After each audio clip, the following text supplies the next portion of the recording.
This is where we hold them! This is where we fight! This is where they die! And these shield boys!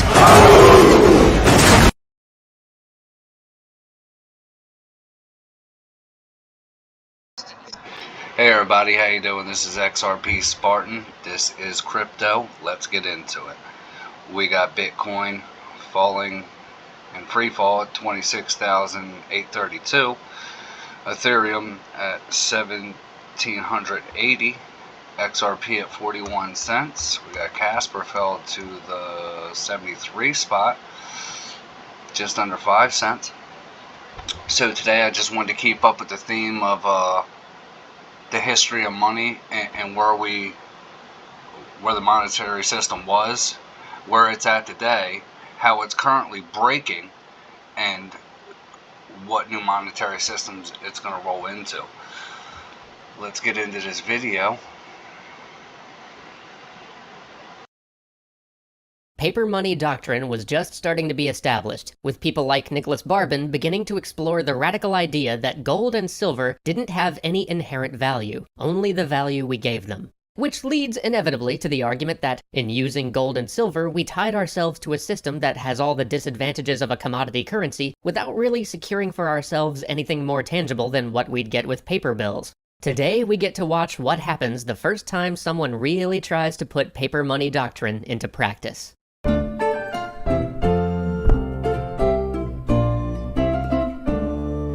John Law, the son of wealthy Scottish goldsmiths turned bankers. Until his 17th year, he followed the family trade, but when his father died, he decided that banking was too honest of an employment for him and moved to the seedier side of London. There, he rapidly found that women and cards were far more to his liking than ledgers and receipts. He lived it up as the rake and rogue of lower London. But between the fast women, the high fashion, and the low cards, he more than once ended up having to run home and ask Mom for a loan just to get by. But it all came to a head one foggy evening in Bloomsbury Square. Law had a rival for one of his lady loves. A drunken quarrel turned into a duel. Blades were drawn. A step, a thrust. One man fell, red between the pavers. Before he could flee, Law was apprehended. He was hauled before the famous hanging judge, Salathiel Lovell, and sentenced to death. As he awaited the gallows, though, his friends and benefactors got his sentence commuted to manslaughter, and he was slapped with a fine and released. But the family of his rival was pulling strings too, and they appealed the decision. This time, Law knew to flee. He hightailed it to the Dutch Republic, enjoying the coffee houses, the gambling, and perhaps most of all, the stock market of Amsterdam. While he had always been of an intellectual bent, it's here he started to really refine his ideas, both about gambling and finance. Watching this small republic with none of the natural resources of the other great countries of Europe dominate the world's economic landscape galvanized his thoughts. He reasoned that if he could just understand what had created such an economic revolution there, he could export it to nations with more natural advantages. So, he spent half a decade considering the problem, and all this reasoning led him to one conclusion. It was the supply of money and the availability of credit that made the Dutch Republic such a powerhouse. And where did he see the bottleneck in the availability of money and thus the availability of credit? The supply of gold and silver. If you're only gonna lend out gold and silver, you have to have the gold and silver to lend, and that puts a ceiling on the size of your economy, which, while not absolute, is a lot more rigid than paper. And so he began to formulate his treatise, Money and Trade Considered, with a proposal for supplying the nation with money, with the aim of getting his native Scotland to create a national bank. Unfortunately, Scotland was destitute from risky Central American ventures and a failed harvest. The Scots were in no mood to take a risk on some theory. To cap the whole thing off, the Act of Union in 1707 not only crushed any chance Law had of convincing the Scottish Parliament of his plan, but also made him an outlaw in Scotland as well as England. So, once more, our ironically named hero fled back to the continent. For the next 10 years, he moved between France and the Dutch Republic, speculating, gambling, and socializing. But Law was always one to learn from his mistakes. He no longer gambled simply as a gamble. Now it was a system. He put into practice the many ideas that translated from the financial world. He deconstructed the games he played, and worked out great tables of outcomes. He was renowned for being able to calculate precise odds on the fly and hold them all in his head. And soon it paid off. This time, instead of gambling his way to the poorhouse, he became one of the richest men in Europe, amassing what today would probably be hundreds of millions of dollars just from cards and market speculation. But his gambling did one other thing for him. It opened doors. He was affable, charming, and very well dressed. As he gambled across Europe, he worked his way up to playing at private, very high-stakes games in Paris, games which included some of the most powerful men of the land. And in these smoky rooms, he had far more opportunity to persuade them of his ideas than he'd had in Scotland. And the truth is, those men were primed to be persuaded. The wars of Louis XIV had left the French treasury empty, and the state burdened with insurmountable debt. The new regent and his council were looking for a way out, so when Law said that he had a plan, they listened. The plan was ambitious. He would form a central bank which would take over many of the economic functions of the state, right down to issuing money, which of course would take the form of his beloved banknotes. Most importantly though, his plan to bankroll it was genius.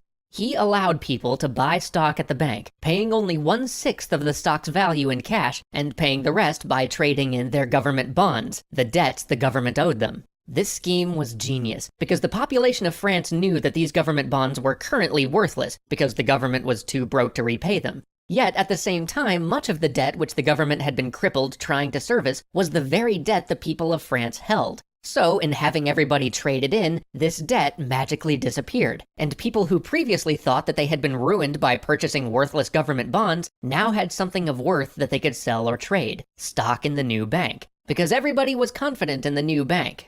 Genius. And as John's bank began to tick away, it all seemed to work.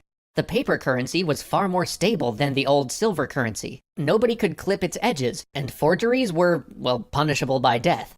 Now, with this first part of his economic system in hand, Law initiated the second part of his plan. He would form a trading company.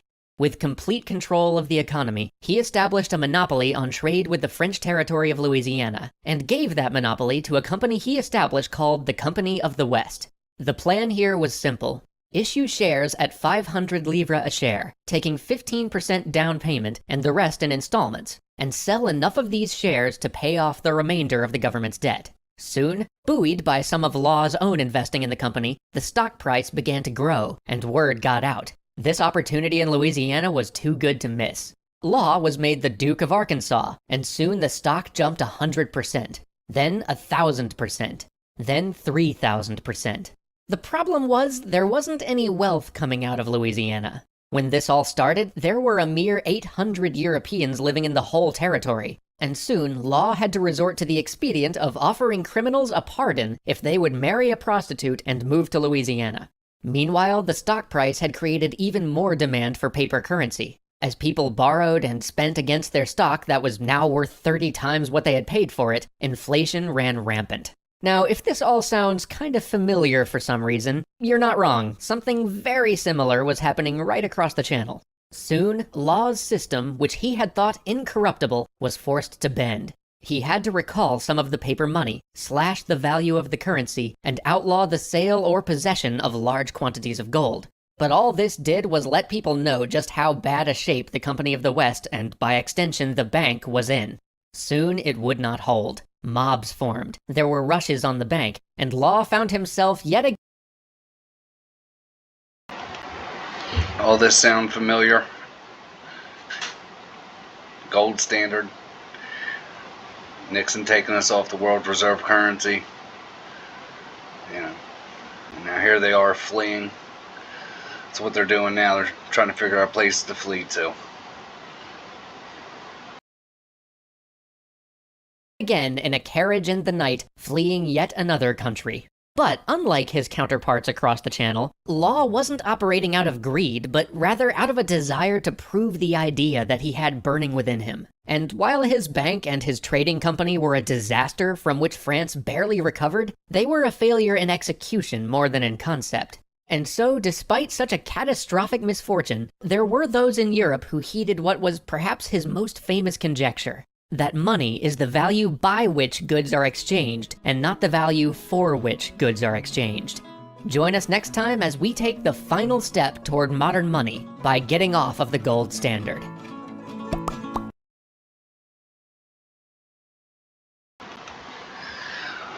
Well, that's the video I got for you guys today. I hope you enjoyed it. Make sure you hit that like and subscribe, and I appreciate you watching the video. I'll see all you guys later.